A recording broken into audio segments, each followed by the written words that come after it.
स्वागत है आपका योजना ज्ञान फॉर यू में। और आज की न्यूज़ है पीएफ के लिए। पीएफ पर ब्याज घट रहा है। सरकार ने इस काम के लिए ईपीएफओ को रोका है।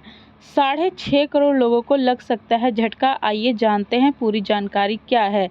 लेकिन उससे पहले अगर आप हमारे इस चैनल को पहली बार देख रहे हैं तो चैनल को सब्सक्राइब जरूर करें, साथ में बेल आइकन की घंटी दबाएं ताकि आपको आने वाली वीडियोज़ की जानकारी तुरंत मिल सके।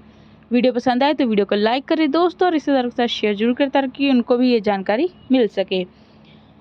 ईपीएफओ विभाग श्रम एवं रोजगार मंत्रालय के अंतर्गत आता है। खबर है कि अब ईपीएफओ बिना वित्त मंत्रालय के अप्रूवल से पहले पीएफ पर ब्याज दरों को लेकर कोई ऐलान नहीं करेगा। देश में करोड़ों लोग प्राइवेट नौकरी करते हैं, उनके लिए पीएफ यानी कि प्रोविडेंट फंड एक बड़ा सहारा होता है, क्योंकि पीएफ पर सबसे ज़्यादा ब्याज मिलता है और इसमें निवेश पर आयकर यानी कि इनकम टैक्स में छूट का भी फायदा मिलता है।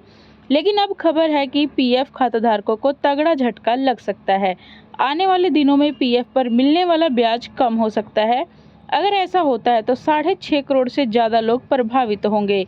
इंडियन एक्सप्रेस की एक रिपोर्ट में आरटीआई के हवाले से ये जानकारी दी गई है कि सरकार पीएफ के ब्याज में कटौती का फैसला ले सकती है, क्योंकि वित्त वर्ष 2021-22 के दौरान ईपीएफओ को सरप्लस के अनुमान के बाद भी घाटा हो गया था। दरअसल 2021-22 के दौरान अनुमान था कि ईपीएफओ के पास 449.34 करोड़ रुपए का सरप्लस रहेगा, जबकि इससे उल्टा 197.72 रुपए का घाटा हो गया था। उसके बाद पीएफ पर दिए जा रहे ब्याज की दरों को लेकर नए सिरे से विचार करने का निर्णय लिया गया। हालांकि सरकार की ओर से इस खबर की अभी कोई पुष्टि नहीं की गई है। इसी कड़ी में सरकार ने एक और फैसला लिया है। बता दें, ईपीएफओ विभाग श्रम एवं रोजगार मंत्रालय के अंतर्गत आता है। खबर है कि अब ईपीएफओ बिना वित्त मंत्रालय के अप्रूवल के पहले पीएफ पर ब्याज दरों को लेकर कोई ऐलान नहीं करेगा। दरअसल अभी तक ऐसी व्यवस्था है कि कर्मचारी भविष्य निधि संगठन यानी कि ईपीएफओ के केंद्रीय न्यासी बोर्ड सीबीटी द्वारा वित्त मंत्रालय के अप्रूवल से पहले ब्याज दरों के बारे में जानकारी दी जाती है। यानी सरकार से हरी झंडी के बाद ही लोगों को पीएफ पर ब्याज को लेकर जानकारी इस बार मिल पाएगी। नियम के मुताबिक अब पीएफ पर प्रस्तावित ब्याज दर को ईपीएफओ पर अप्रूवल के लिए वित्त मंत्रालय को भेजेगा। मंत्रालय की मुहर के बाद आंकड़े सार्वजनिक किए जाएंगे। जानकार इस फैसले को ब्याज दर में कटौती से जोड़कर देख रहे हैं। सरकार ने पीएफ पर दिए जा रहे ब्याज की दरों को लेकर नए सिरे से विचार करने का निर्णय क्यों लिया है, इसके पीछे एक तर्क ये भी है कि अभी पीएफ पर मिलने वाला ब्याज सभी छोटी बचत योजनाओं से अधिक है। इससे केवल सीनियर सिटीजन सेविंग स्कीम से ज़्यादा ब्याज का प्रावधान है, जिसमें 8.20% सालाना ब्याज है, जबकि सुकन्या समृद्धि योजना समेत सभी छोटी योजनाओं में ब्याज की दरें पीएफ के मुकाबले काफ़ी कम हैं।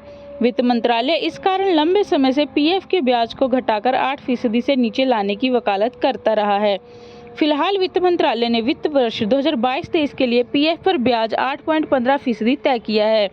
वित्त मंत्रालय का मानना है कि ईपीएफ को हुए घाटे को ध्यान में रखते हुए पीएफ की ब्याज दर पर पुनर्विचार करना जरूरी है।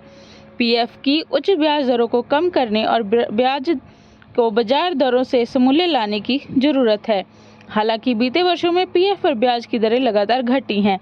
वित्त वर्ष 2015-16 में पीएफ पर ब्याज की दर 8.80% थी। वित्त वर्ष 2018-19 में पीएफ पर ब्याज की दर 8.55% थी। वित्त वर्ष 2019-20 में पीएफ पर ब्याज की दर 8.50 थी। वित्त वर्ष 2020-21 में पीएफ पर ब्याज की दर 8.50% थी। 2021 और 22 में पीएफ पर ब्याज की दर 8.10% थी। 2022-23 में इसे मामूली बढ़ाकर 8.15% किया गया। मौजूदा ब्याज दर के अनुसार आपको पीएफ पर कितना ब्याज मिलने वाला है, बेहद आसान तरीके से आप खुद आंकड़े निकाल सकते हैं। अगर कर्मचारी के पीएफ खाते में 6 लाख रुपए जमा हैं तो 8.15% ब्याज के हिसाब से करीब 50,000 रुपये ब्याज मिलेगा। वहीं 7 लाख रुपए पीएफ खाते में होने पर 8.15% के हिसाब से 58,000 रुपये मिलेंगे, जबकि अगर ईपीएफओ अकाउंट में 10 लाख रुपए जमा है तो उस पर सरकार 82,000 रुपये ब्याज देगी। अगर बात करें कि ईपीएफओ सब्सक्राइबर की संख्या कितनी है, तो पीएफ प्राइवेट सेक्टर में काम करने वाले करोड़ों लोगों के लिए सामाजिक सुरक्षा का सबसे बड़ा आधार है। फिलहाल देश में ईपीएफओ के सब्सक्राइबर्स की संख्या 6.5 करोड़ से ज़्यादा है। अगर पीएफ की ब्याज दर घटती है तो इन 6.5 करोड़ लोगों को झटका लग सकता है। आशा करते हैं जानकारी आपके लिए फ़ायदेमंद होगी और ऐसी जानकारियों के लिए चैनल को सब्सक्राइब करें, लाइक और शेयर करें। धन्यवाद।